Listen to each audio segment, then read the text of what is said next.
morning, everybody, and welcome. This is the Saturday morning Viper Trading webinar.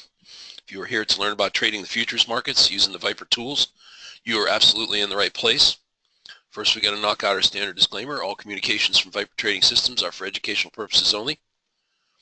Futures and Forex trading does involve risk, and there is a risk of loss. Nothing contained in this webinar or other webinars, including the live trading room, are to be construed as investment or trading advice. And of course, everybody in here does know that you do trade at your own sole discretion.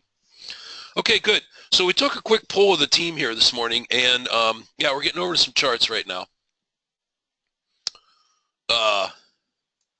And we had a vote on different instruments to cover today. By the way, today's topic is finding and taking optimal trade entries. So we're going to be talking a lot about trade entries. One of the things that we want to look at is, let's go back here to, we're looking at gold here. And I'm just going to scroll back and forth here a little bit and talk about the chart first. And as we get a feeling of how this is going to go together, then we'll quickly go into other instruments. We've got a lot of instruments to cover today. Now, the one thing I do want to say, and I think everybody knows this, is that each instrument has its own personality. It's kind of like dealing with different people. You know, some people are, how would you say, more easygoing, right? I mean, you can think of different people you know over the years, different people you've met, different places you've been. Some people are a little more high-strung, right? They have a little bit of a hair trigger. You got to be careful with them. Can't say the wrong thing or they're going to fly off the handle, right? And all manner of people in between. So, excuse me, futures instruments are a lot like people in that way, in that you're going to notice here, for instance, that as I've scrolled around gold, as you're looking at this, you're going to see that there are periods where gold is trending in a nice smooth upward or downward manner. But on the other hand, as we look at these different days, I'm not really paying attention to the days or times here, but excuse me, gold is punctuated with periods of tight ranges. Let's look at the different types of price action we have on gold. Here, for instance, is a tight consolidative range. And I'm not talking just yet about how to approach this. I'm just looking at the chart and looking at the price movement, right? You can make the case that in this very overall large range, you've got support down in here, right? So here, for instance, you have almost a 60-tick range punctuated by periods of tight and very large or mid-sized consolidation located at or around the midband. See them? So here's a suggestion you might want to consider if you have a little bit of spare time today or tomorrow over the weekend. Maybe you're watching some basketball and you want to scroll over some charts while you're kind of hanging out. Pick some different instruments, maybe even ones that you haven't looked at or haven't looked at in a while. Go into your repertoire. You can look at any of the currencies here, of course, 6E, you know, EMD, the dollar, NASDAQ, gold, the Russell. And then what I'm going to suggest is that you scroll back and forth and look, try to identify chart patterns. Look for consolidation boxes, and then visualize how you would approach them. How would you get into different trades? Am I in an overall range? Am I trending? How would I handle this if I was dealing with this on Monday morning? That screen time, believe it or not, really can make a huge difference. You can see that there are many times on gold where it's pretty choppy. Does everybody see that as we're scrolling through here? Anybody noticing that? See how sometimes it can be a little spiky? And then when it changes, sometimes it can do it sort of violently and rapidly. Here, for instance, you're kind of whipping around a little bit. If you were watching this in real time, this would be pretty choppy right here, right? Am I trend changing here? A little bit here. Here's a little bit more of a shotgun. Early in the morning, this is probably a reaction to news. Very spiky. That's characteristic of gold. You have to be able to handle the nature of how this instrument moves in order to trade it. If you start looking at this chart and you look at a chart in real time, now here you go into a protracted trend move. This looks like it was after the Fed on, when was the Fed? Wednesday? I think the Fed was Wednesday, right? Wednesday, 11 o'clock Pacific. Anybody remember? This week? I could look it up on Forex if I had to. I think it was Wednesday at 11, right? Yeah. Yeah, it was Wednesday. So this is gold Wednesday. So finally, after all of this chop for several days, I mean, just spiking up and down and spiking up and down, finally it starts to find itself Wednesday at 11 o'clock, and you go into this nice protracted uptrend move where you had some pullbacks that you could have traded. But then shortly after that, look what happens. Here's 11:01. You get this.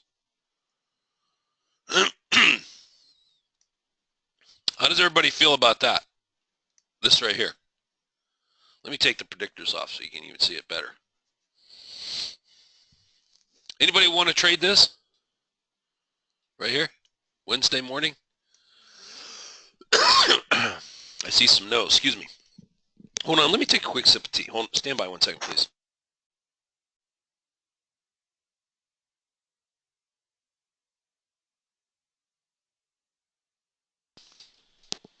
Choppy, no, Chris? Yeah, so that's what I'm saying, is that you have to, a lot of people will say things like, I want to go in and I want to start learning how to trade gold. Gold seems to move, and I think that might be a good instrument for me. But then the reality is, when you go in and you look at it, it's a whippy little bird sometimes. And then you look over here and you say, well, wait, hold on a minute, Charles. Look, here was a nice move. It bounced and it had a nice move up, but, here, I think this is a natural tendency for most traders, and I still do it myself, I have to admit, is that we tend to look for these nice pop moves like this, and we say to ourselves, wouldn't it be nice if I just put 5 contracts on and caught that one pop right there? That thing went from 13 to 20. That was 70 ticks. $10 a tick, man, I could have made a couple grand right there, right on that move right there. But what are we doing when we say that? What are we doing to ourselves when we look back and we say, look at that good move? Let me help you out. What about all of this? We have to remember, can everybody see this chart? Everybody looking at gold with me? Just make sure everything's coming through clear. Yeah, coming through. What I'm saying is this, is that we have to be realists, and we have to understand that we can't just go in and focus on one move that lasted maybe 10 minutes and discount the fact that the hour before and the hour after it were just pure unadulterated chop where you would have lost money. And so in reality, when you look at your instruments and you're trying to assess what to trade, you have to factor all that in. In other words, what I'm saying, just to be clear here, could you have survived all of this chop in order to get over here to take that move? That's really what you have to consider, because that's the way it really works, right? You have to sit through all of this to hopefully be there in the position to actually catch this. And that's why it's so critical when you assess the instruments that you want to trade that you look at that. That's a critical question. Can I take all of this to get this? Look back at it, and then everybody, has anybody when on Thursday night or Friday done the thing that I suggested to do? Does anybody remember what that was? I'm going to circle back real quick and ask that question. What was the thing that we asked everybody to do? And did you do it? Anybody? Got it done? Peter W? Good. Chris and Brent? Michael? Keep a record. That's right. Set up sub accounts for each of your instruments in Sim and track them separately. Good. Mary C did it. Mario? Perfect. Most excellent. All right, so here's what we're going to do. And for those of you who didn't do it or don't know what I'm talking about, later on I'll show you how to do it. Yeah, that's what you got to do. Now, now we look at this and we say, look at this beautiful trend. Oh my goodness, Charles, that thing is just taking off. Look here. Look at all these retracement trades into the mid-band, and I could have just cleaned up here. But what time of day was this? This is midnight right here. Yeah. So you put up with 2 days of chop so that overnight while you're asleep, the thing perfectly runs up and trends very nicely. I mean, maybe you caught the tail end of it over here. This is midnight on the 16th. So this is the European session here. 2, 3, 4 o'clock in the morning. The open of the equity market isn't until all the way over here. And some days that happens. We're left with the chop, right? All right, so that's enough on gold. Let's move on to some other instruments. Let's get some other instruments up here. And let's see. Somebody asked for ZB and ZN. Who was that? Hardy. Hey, Hardy. Hold on a second here. Okay, ZB and ZN. Let's see if I can get a crude chart up next. Now, I didn't talk about specific entries just yet in regards to trading gold. I'm just talking overall. I'm looking at data on charts from more of a high sort of level, a very high level. Just stepping back for a second, looking at the overall picture of how the instrument moves and making some very high level decisions about how I'm going to approach it, or maybe that's an instrument that I don't want to trade. Because those are the kind of decisions we have to make very quickly, early in the morning, right? Is this something I want to trade? Are these price patterns setting up conducive to my trading style? Now let's take a look at crude oil. Here, I got it up right here. Here's what I mean. This would have been Friday the 17th. Midnight Pacific was right here. Yeah, right here. Everybody have a good St. Patty's Day, by the way. Get your corned beef and cabbage on. I mean, let's face it, crude was pretty darn choppy on Friday. In fact, let me take the predictors out just for a second so we can take a look at this. So when we came in to start looking at it at 6 a.m., I know Gary opens the room there at 5:55 to trade the crude pit open. That would have been, let me put another line on the chart here. 5:55 would have been this right here.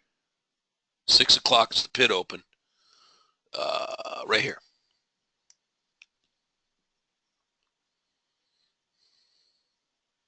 So when we come in to start looking at crude, let's go back and recreate 6 a.m. on Friday morning. And this could be any instrument, but what is the first thing that we do? I know this is the first thing I do every morning when I get ready to trade. Very first thing. Get up. My charts are already on. Everybody knows I turn my systems all running when I get up. It's all set, all preset, ready to go. So I don't have all that time booting up, repairing database while I'm trying to quickly assess what I'm going to do. Because we don't have a lot of time. Market's getting ready to open. We got to make some decisions. So what do? What's the first thing that we do? Good. MG, everybody, Brent, we draw some lines. And on here, we would have drawn some lines that look more or less like this. We see there's some resistance up in here, going all the way back into the prior day. You can make the case that there's some support. I'm going to draw a couple areas of support for the short-term support right around the mid-band here, right? Kind of more or less right in there. And then there's a lower level support down, down in here.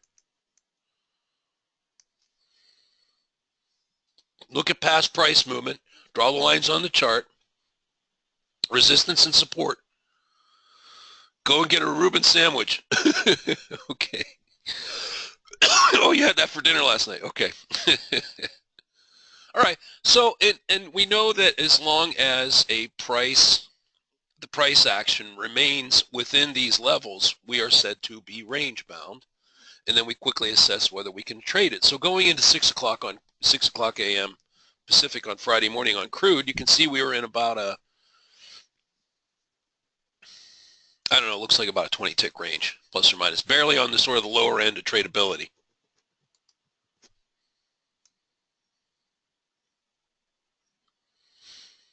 Now, I wasn't there at 6, so I'm not certain exactly how this was traded. Maybe some of you do remember how Gary traded this. But I'm going to sort of walk this forward, and let's talk about things a little bit here.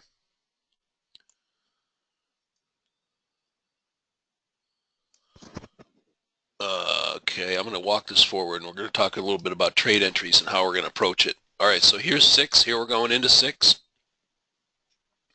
Here's our lines. We're popping up.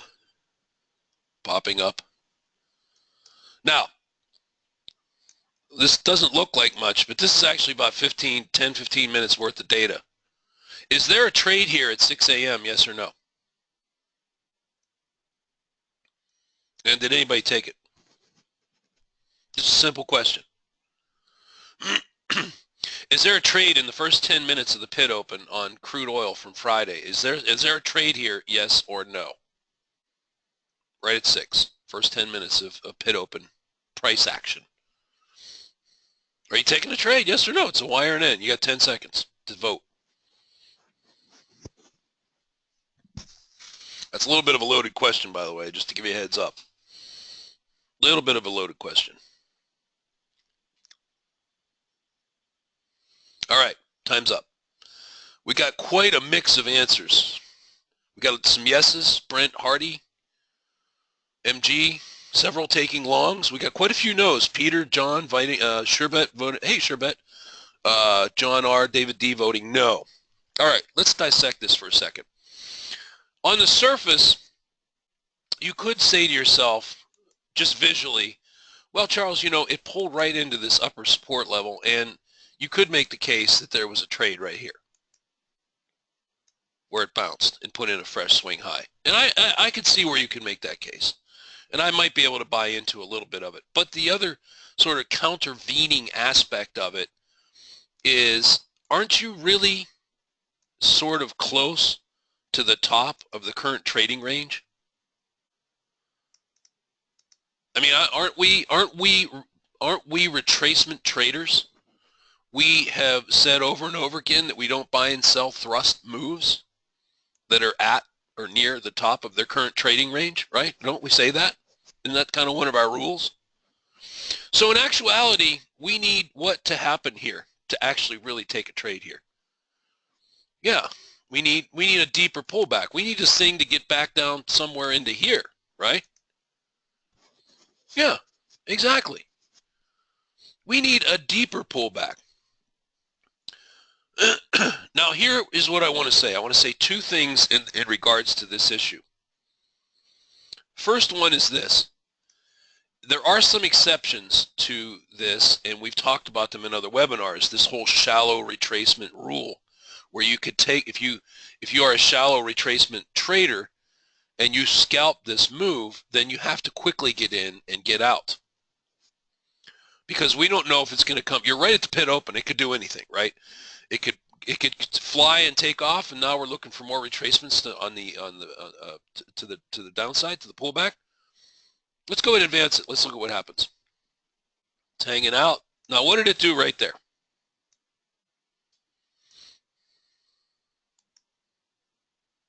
Right here. Now, this would have been about, okay, so this is quite a bit in. Now, we're over half an hour. We're at 6:40 now, so we're 40 minutes into trading. So this is mind-numbingly sitting here. It spent a half an hour in this little box right here trying to decide whether it's going to go up or down. So we were just staring at it. Remember? Remember Friday? Yeah, there's your deeper pullback right to the mid-band. Now we have to be cautious because crude oil, after inventory, we had some inventories on Wednesday, can move either way. It can head up, it can head down. So no question about it, there's a bounce long trade. And you got to scalpy out of it.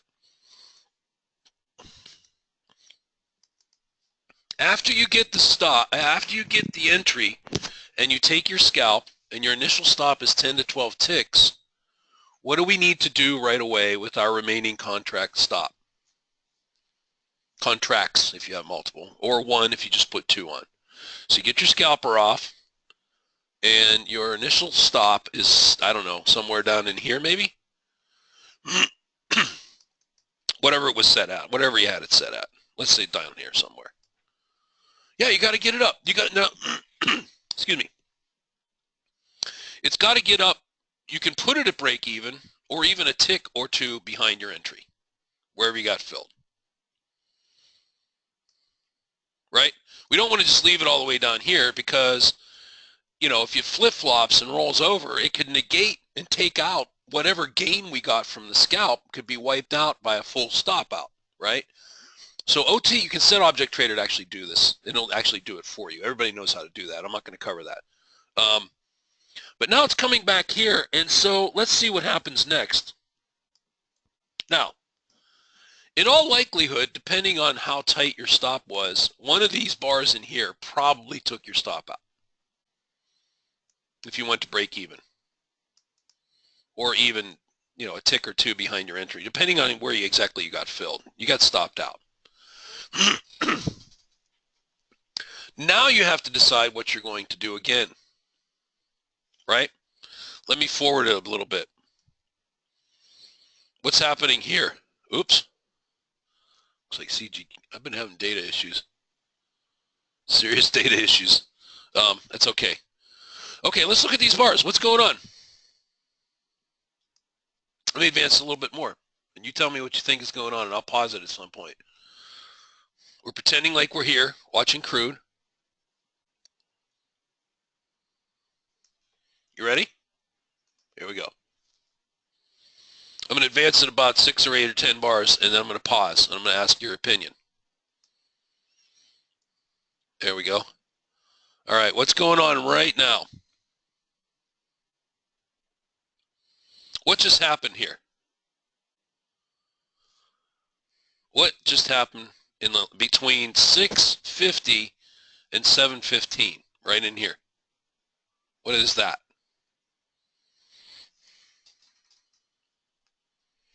Possible trend change? Starting to head down. What was broken? Remember in the pre-market session, we had this line right here. Anybody remember when we put that in? That's before the pit open, right? That line's been on there the whole time. We haven't moved it. But what's important to note here is the price action around it. Clearly, we took out this support level. We took out the mid-band, and we went all the way down to here. Taking out the mid-band and support. And what is more specifically is happening on these bars right here.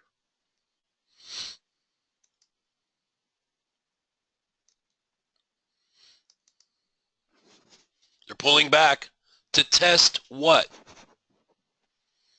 The prior support area, right? So that's why it's so important to put lines on charts, right? That's why it's important to put lines on charts, is that it helps us make it, it gives us a framework on where support and resistance are, so that when the price comes back to test it, we can start making decisions on what we're going to do. Are we going to buy? Are we going to sell a rollover? Is this a trade we want to take? Are we going to stand down?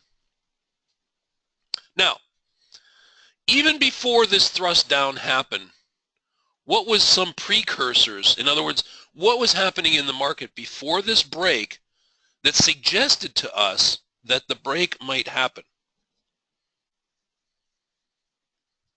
What was going on here? From about 6:30 all the way to 7:15, almost 7:30 for that hour. And I'm going to generally circle it with my this price action right here. What was sort of giving us some hints? What were the breadcrumbs that this sort of hinting to us that this break might actually happen? Lower highs and lower lows, right here. You can almost draw a little sort of downtrend line over the top of these swings, right? Like that. Now, I believe we were calling this in the room, and didn't we took a short here somewhere. I can't remember exactly where it was. I don't remember if we boxed it in here and we let it, and when it closed down, we got filled short. I can't remember. Anybody remember? I know at some point we got short. I know we took this one, but I think Gary got in earlier. I think Gary might have caught this one up here. I don't think I got in until down here. The out rolled over right there. Yeah, tested, came up, rolled. It was a series of lower highs and lower lows. So we always have to have our little spidey sense. Here was a swing high from the peak. Here's a swing low. I'm not going to do them all. You get the idea. Here's a swing. Here's a swing here. In particular, when you got this bounce right here and it was so weak that it couldn't even get back up to here, this was a clue that she's probably going to break down. She's going to go check here and possibly break it because there's no momentum, no buyer follow through. It should have pushed it up like that, right? If you had trend continuation, it should have done that. So when you don't get trend continuation on any chart, doesn't matter what you're looking at, to at least get back to here, right? Couldn't even get back to there. In fact, it barely got back to here. These are all clues that you might have a trend change afoot. You did have a red stealth showing up, Hardy. I know, I do look at that too. And it starts to become more solid and extended. See the red stealth line in here? The sort of sneaky snake looking thing. See the red one? See the green one here? See the green one, the red one? Yeah, I look at that too. I mean, it's all little clues, plus the swings, of course, that you have to keep your eyes on. That's how you look for those good quality trade entries. And so you got a nice short there. It wasn't a real big one. You got a little bit of follow through. I think I got stopped out down here somewhere because we closed the room. I know we closed the room and I know stopped out. So you got a little bit of a trade out of it. All right, so that's crude. Let's move on. Let's get some other instruments up here. Let me see if I got a NASI chart. Stand by. So we got gold out of the way, we got crude out of the way, and let's pop up a NASI chart. Now, most of you know in the morning, that first couple hours when we trade the equity market opens, we sort of, how do you put it, have a love-hate relationship with NASDAQ. Sometimes she follows what she's supposed to do, and sometimes she doesn't. And when she does, she's great. And when she doesn't, yeah, we get a little frustrated. All right, let's pull up NASI from Friday. But you know, lately she's been pretty well behaved. I think you have to agree with that. She's been a lot better. Except for Friday morning. Let's look at Friday and then we'll look at a couple other days. Here's NASI on Friday.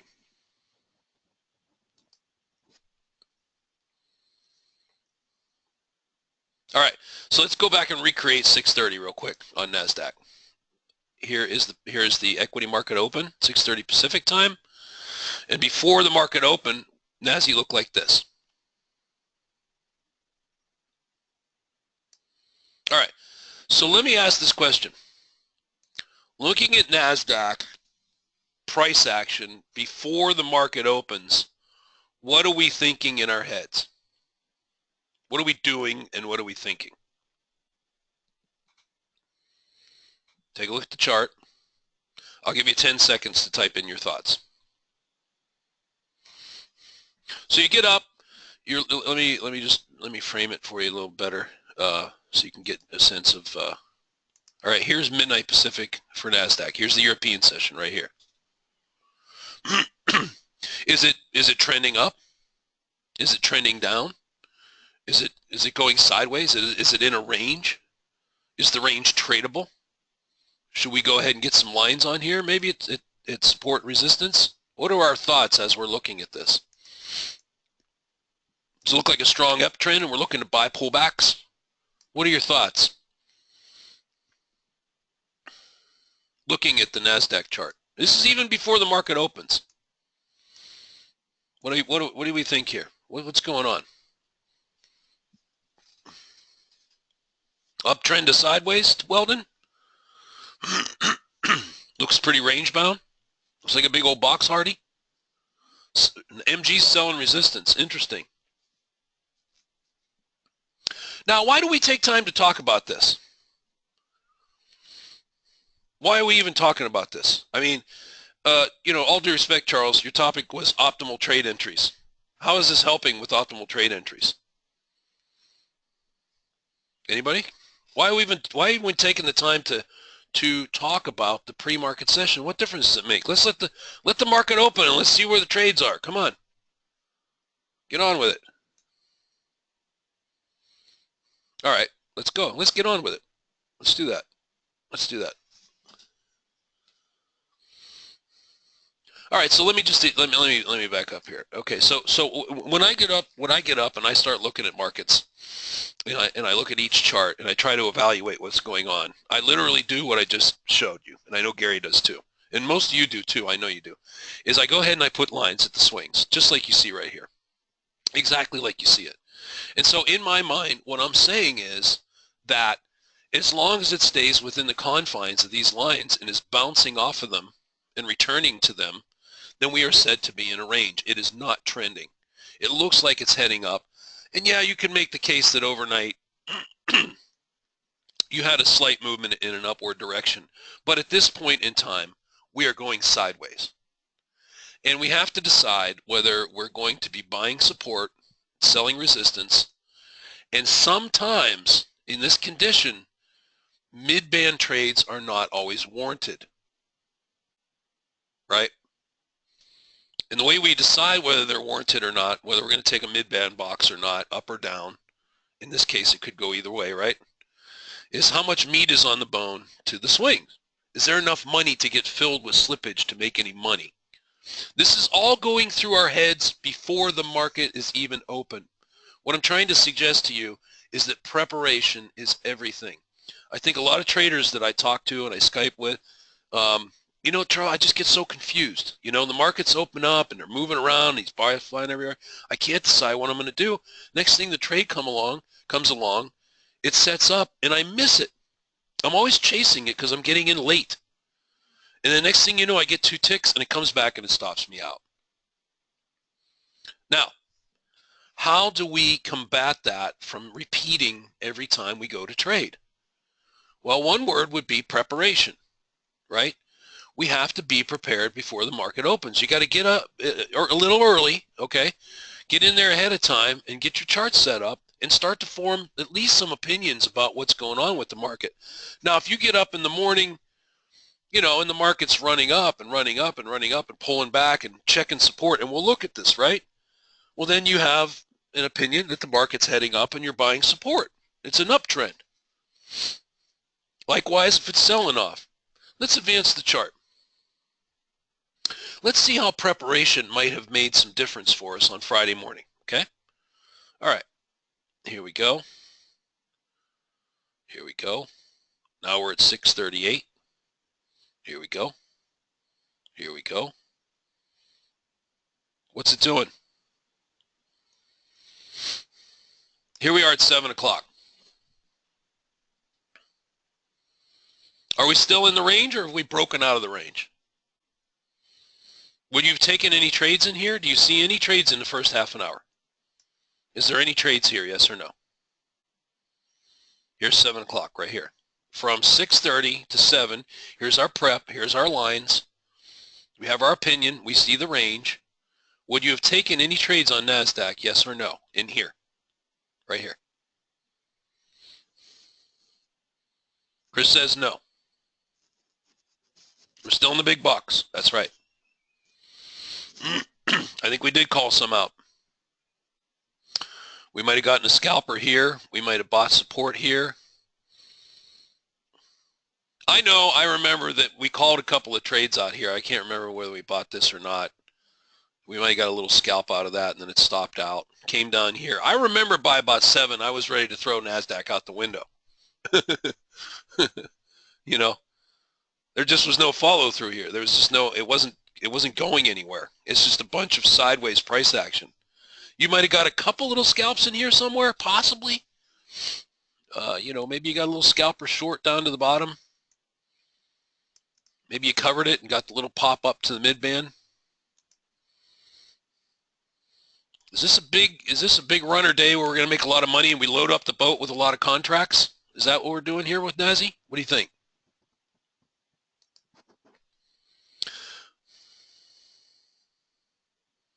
Okay, let's advance it some more. Ready? Let's give you a little bit more, and then I'll ask another question. Okay, here we go up. We're starting to show a little bit more of some downward movement. I believe we took a couple shorts here. Notice we came up and we rolled here, and then you broke support just a little bit, and then you had one more retrace at about 7:30, and this was just mind-numbingly grinding. It was driving me crazy. I remember that. You had another roll over there, and you got a little bit of follow through. There's 8 o'clock. We closed the room right about here. So, you know, I don't know, maybe you eked out about, depending on your fill up in here. But these weren't easy trades either. You know, whether you boxed it or not, maybe you took a box up here and got filled short. I mean, you're still sweating it in here, right? It's not breaking. It's checking support. Remember? I remember that. Remember, it's driving us crazy. Remember? Wants to break. Can't do it. You get a little spike down and then right back in your face. By the time you close it out, you're like, bah, that was a lot of work. I'm exhausted. I don't want to look at this anymore. Yeah, pain. It's a lot of work for not a lot of money. But what I'm trying to say is this. Let's come back. All the way back here. That's the point I'm trying to make, is before the session even opened and we put our lines and we looked at the current price action all the way back into Thursday, we had already formed a clear opinion on what was probably going to happen with NASDAQ. It was probably going to be range bound most of the day. Plus, it was options expiration. Remember? Now, why does that matter? What difference does option expiration make? Who cares? Right? So what? What difference does it make? Anybody? Why do we care? Who cares? Whatever. Options expiration. It's just another day. Friday options expiration. Yeah, who cares? It's another day. What do you think?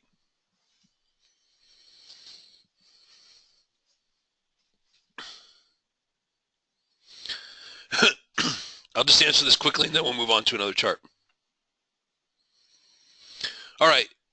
Very, very often, options expiration days tend to be choppy because the option sellers want the expiration to be out of the money. Most options are sold as insurance policies against stocks and other instruments. And so the sellers of that want them to expire worthless. So what happens a lot of times is the algorithms that are running on options expiration tend to keep the prices pretty tight. And that's why you get the chop a lot of times. Not all the time. That's not a perfect theory. But many, many times they try to keep those tight ranges so that the options expire worthless and they keep the premium. They're trying to peg some number, Peter. That's exactly what they're doing. They're trying to peg a number. All right, good. So anyway, I'm just saying that, you know, each individual little snippet of information that we talk about here in and of itself does not necessarily form an opinion or a trading plan per se. In other words, you can't just go into a Friday and say, wow, it's options expiration. I'm expecting total chop. I'll just approach it in a choppy manner. Well, the fact of the matter is it could break out and run like a big dog, right? However, these things start to add up. When you start to put multiple things together, it starts to come together to form a trading opinion. In this case, we had multiple confluence of that, right? We knew ahead of time in the pre-market it was choppy. We put the lines in. We knew that. We already knew it was options expiration. There was no news on Friday morning, or very little news to move the market. These are all clues. Maybe we take a look at the Dow. The Dow's only up or down maybe 5 points in a no-fly zone. There are little breadcrumbs that are dropped for us that say, okay. Now, let's look at the other side and then we'll move on. And this is a very important point. If you know this ahead of time, in addition to not worrying so much about making big money on runs and loading the boat here, what is the other thing we're trying to do with this knowledge that we're discussing? I'll give you 10 seconds. What else are we doing with this? What is this helping us do? I'll give you 10 seconds, and then I'm going to type it in.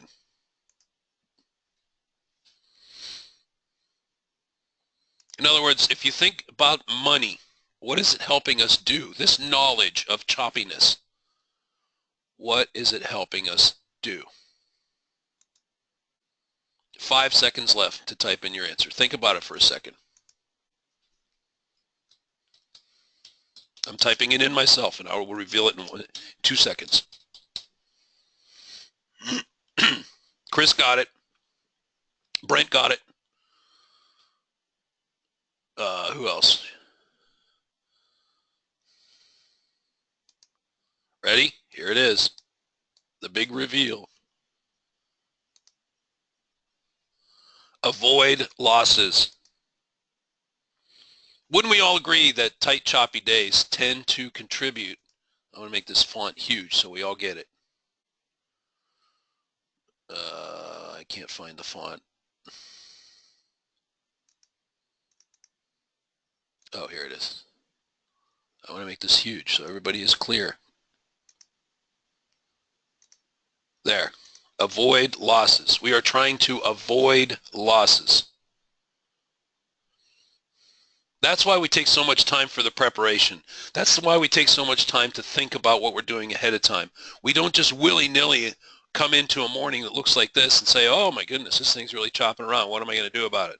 And you're kind of halfway surprised because you didn't prepare yourself for it. You don't want to be surprised. We don't want to be surprised. We want to know ahead of time, sort of a semi-predictive manner, what do we think is going to happen?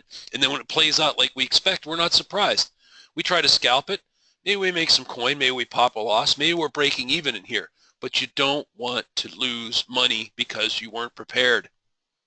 And then the chop chops you up. I hear that too much. Man, that thing was choppy. I just got all beat up, Charles, Friday. I just got all beat up on NASDAQ.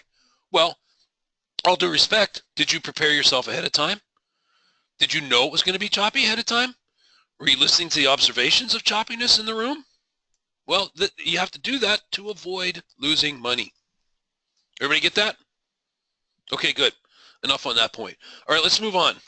Let's get another, let's see, okay, so we got crude, we got gold, we got NASI. Let's get a couple currencies up here, and then we'll pop ZB and ZN for Hardy. Yeah, I think that's an important point that sometimes gets skipped over, when we talk about trading.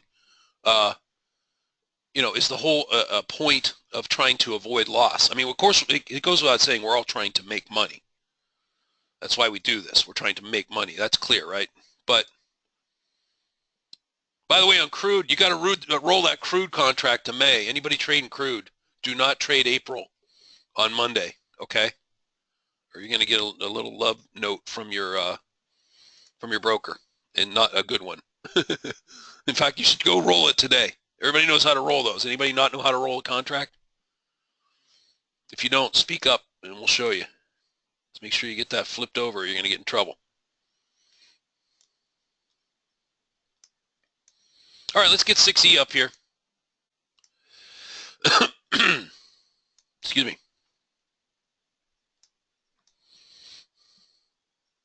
Oh, you don't know how to do it, JC? Okay. Tell you what, we're going to cover a few more trades, and then I'll zip back and show you that real quick, okay? Before we wrap. Yeah, well, I'll show everybody. I'll just show you how to do it. Got a little problem with my data on 6E. It skips from midnight till about 9, 10 in the morning. Everybody ready? Let's look at some different parts of 6E. Here's the latter part of the morning on Friday on 6E. You can see that we were pretty much in a nice protracted long uptrend here. This is a good example of, I lose my data, so I have to be careful over here. But to the left, I can't show it because it's just bipped right off the thing. But before coming into here, This was a big move up. Now, I know that some of you, we talked about this last Thursday night, have issues with this notion of the phantom trade, which more or less happened here. And let me blow this up so we can talk about it a little bit better right in here. This thing is really screwing me up. Hold on.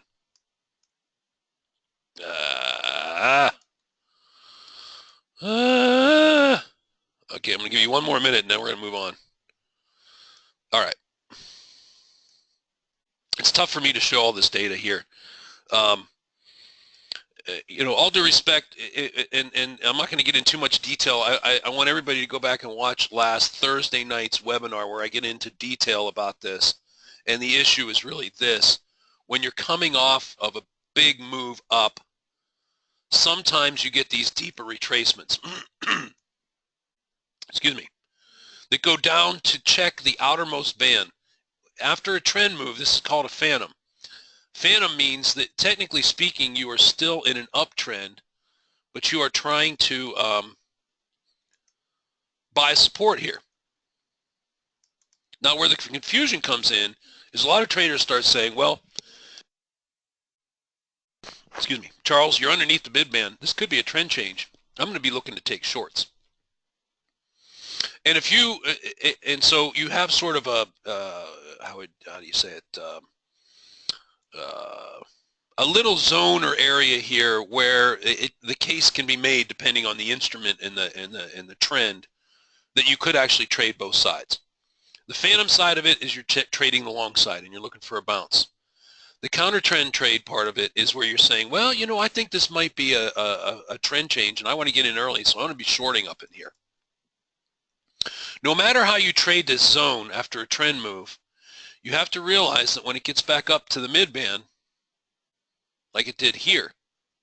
So what I'm saying is that if you took the long and you made some coin on the scalp from the trend, from the phantom bounce here, or you took the rollover short and you scalped it down to a fresh swing low here and then covered, both traders have to observe what happens when it gets back up here, because this is really the zone. And let me see if I can get this blown up so we can talk about it. Would you agree that after that type of price action, when we get back up into here, this is where the final decision in terms of what the trend is going to be made?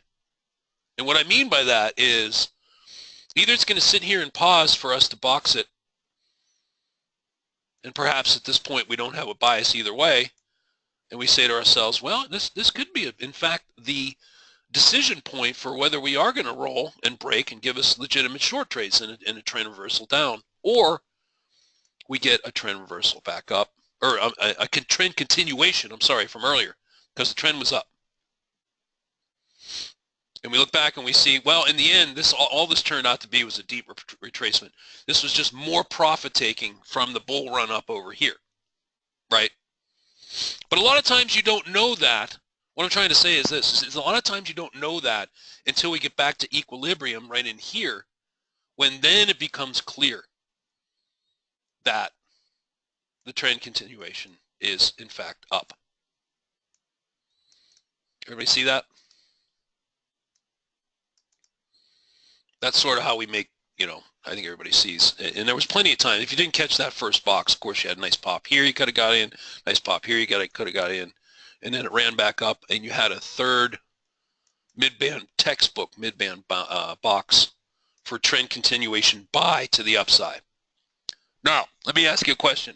On this final box right here, could this have been a load the boat candidate? Yes or no? 10 seconds to cast your vote. Okay, I'm going to look at the whole market now. I'm talking about this box right here. Is this a load the boat candidate, yes or no? Right here. Yes. Definitely. Absolutely. How? Why would that be a place to look to leverage up? Why? What conditions are present in that box that would cause you to think to increase your leverage? Think about it for a second. Would it be the strong, powerful, clear uptrend move? Would it be the fact that it's perfectly sitting in a nice consolidation pattern, just a textbook box at the midband? Yeah. In fact, if you were long from lower levels, this would be a place down in here, or any of these pullbacks, right? Any of these pullbacks you got long. This could also be a place to add. So we talked about it on Thursday. When you go back and watch the Thursday webinar recording, we could add here. You could put another 2 or 3 or 4 on here or more. And then you scalp those out here, and then you ride your runners with trail stops. It was a beautiful trade. That was a load the boat, make the money trade. When you see long, protracted trend moves like this is where you're going to make your money. A big chunk of your money is going to be made on these moves right here. And you know, as well as I do, they don't come along very often.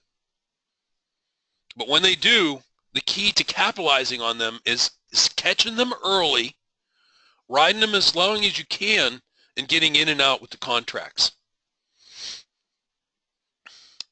I have to tell you, I can't give you an exact percentage, but most of the money that I make is through these big trend moves like this. I make some money through scalping too, of course, like everybody does, but the big chunk of it is in the big trend moves. Okay, let's look at 2 more. Let's pull up 6J, and then I'll get Hardy's ZN up, and then we'll wrap. Yeah, there were several things that were telling you to load it up there. You had the green background, stair-stepping up with the yeah, it was a loaded question. Powerful uptrend, textbook mid-band pullback, green background, stair-stepping up. Everything was in your favor. There was nothing holding you back.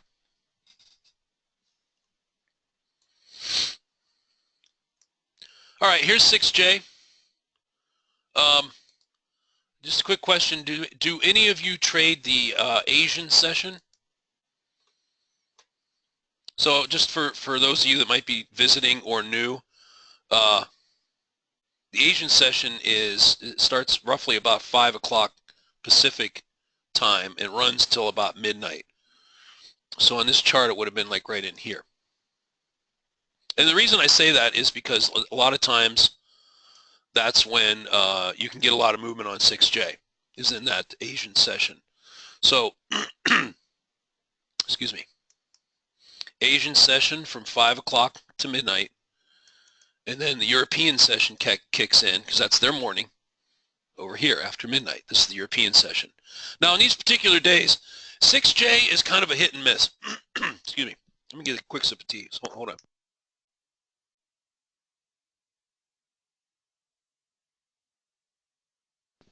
For instance, some of you know on Thursday nights in some of those Asian session trading, we're opening up in that first hour, we've looked at 6J, and there's actually been some trades that have set up in there, okay? But sometimes it can be whippy and spiky.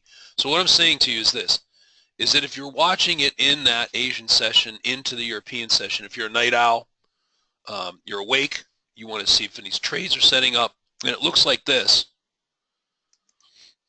is this something you would want to be trading?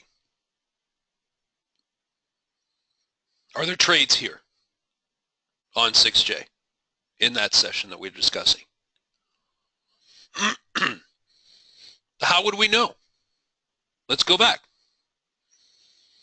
Okay, we're coming into the Asian session and we're looking at 6J. How would we know? We put our lines in, right? Put our lines in, of course. Some resistance and support right in there, and some resistance and support right in here. Just takes what, a couple seconds to get some lines on a chart, really. It's not that hard, it's easy. Is this a big enough range to make any money? What do you think? Think of the contrast with just 6E we just looked at. What does this look like? This looks more like the NASDAQ chart we looked at, right? Yeah, there's no meat on the bone here. There's no meat on the bone at all. And sure enough, it stays in that box the whole session. And it comes down and checks this little one down here. I mean, if you quickly make a decision that a given market is range bound and there just is no meat on the bone, well, then there's really no sense watching it. Or what you can do, if you want to continue to sort of see if something's set up, you simply take that chart, you take it, you pull it over, and you tuck it in the corner somewhere and go look at something else, right? That's what we do. Just take it right off, put it on another screen, and just sort of keep an eye on it. If something sets up, you come back to it. If not, you ignore it. You just got to ignore it. You got to go on something that's moving. Maybe 6S is moving. 6B, 6C might be moving. Canadian. Excuse me. Okay, let's circle back. Hardy, want to look at ZB and ZN. That's the bonds and the notes real quick before we wrap up here. ZB is the bonds. Let's see if I can get a bond chart up here. We just rolled all these. Most of you know last week. The equities, the currencies, and the bonds and the notes all rolled to June. So we're in the June contract. Make sure you're current on that, right? Here's what ZB looks like. Friday was right here.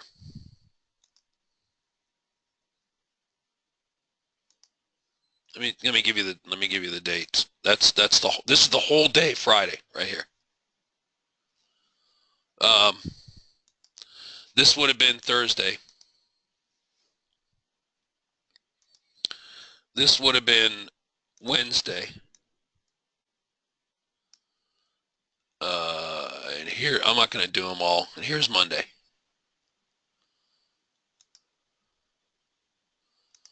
So what day had the movement? What day or days had movement on ZB?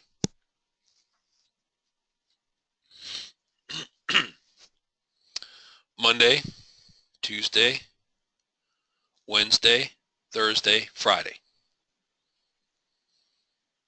Yeah, Wednesday. Wonder why the bonds moved on Wednesday. And then the other days it just stuck in these little. You had a sell-off on Tuesday, a little bit of a sell-off on Tuesday. That's a big move for bonds, by the way. Started to come up. Yeah, it was the Fed. The bonds and the notes are extremely sensitive to obviously the interest rates, right? Bonds and notes. And so the Fed decision is huge. And that's why it moved. And then after the quarter point hike was known, here's your Thursday. Nothing. And here's your Friday. Maybe you had a box that you had to sit on all morning, and then towards the end of the session, you just get a little bip. Boop. So that's the way bonds are. Notes are pretty much the same way. Yeah, I don't. I see what you're saying there, John. I don't. The notes, the bonds went up, and let's take a look at ZN. Probably gonna look almost exactly the same.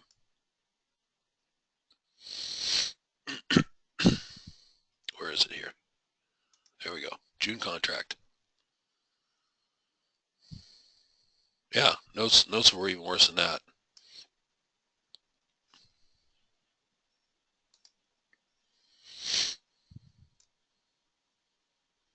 Here's last week on the notes. Now I might have some data issues in here. Okay, I probably have some data issues on the notes. I used to trade the notes and the bonds because if you look at the total volume of contracts traded of all instruments, ES is the king, right? We all know that. E-mini S&P is the king, big dog, million contract trades, sometimes 1.5 or more. So the volume is clearly there on ES. Number two is the bonds. Generally, it's not unusual to see 500,000 to 800,000 contracts trade on the bonds. So the volume is there, but even though the volume's there, what's the other problem here with this chart? What's that old saying?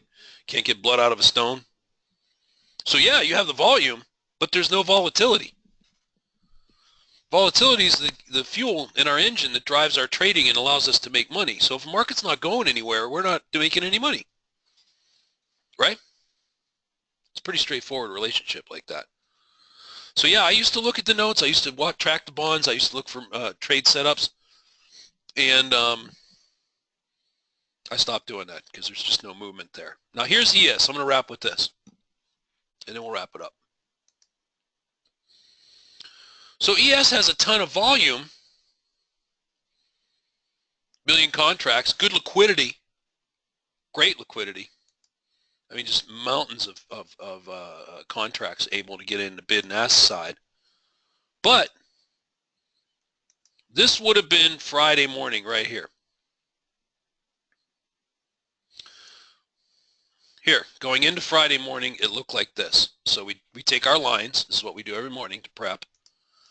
And there's the top of the resistance area. And our support is down here. Pretty straightforward, right? And, of course, you can see that the prior day there was some resistance up in here. So there is ES. Going into Friday morning. We've prepared our chart. And here we go. Let me orientate you down here. 6:30 Pacific would have been right here.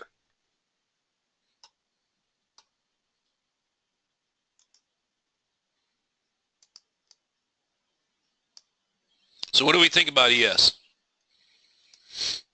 Here, let me advance it some more. That's the whole day. That was the whole day right there. 7:30, 8 o'clock, 9, 10. Here's the close. Now look, there are some days, if you are a scalper and you're very good and you want to get in there and get 2, 3, 4 ticks at a clip, 5 ticks,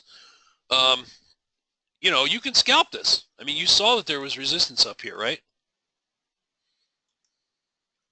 I mean, you could have shorted up here on that rollover, and you had another chance to short it right here, and it did get down to support. So there was actually a trade here. Excuse me, hold on.